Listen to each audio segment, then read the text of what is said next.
Hello. मी मुगाचे डोसे कायमच करत असते, पण यावेळेस म्हटलं मुगाचे अप्पे करून बघूया.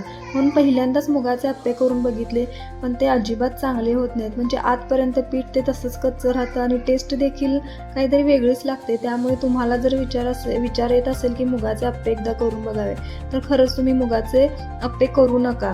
त्या उलट मुगाचे डोसे किती छान एकदम व्यवस्थित पातळ कुरकुरीत होतात. त्यामुळे मुगाचे डोसे ज्यांनी केले नाहीत त्यांनी खरोखर एकदा मुगाचे डोसे करून बघा आणि मला कमेंटमध्ये नक्की सांगा की ते कसे लागतात ते.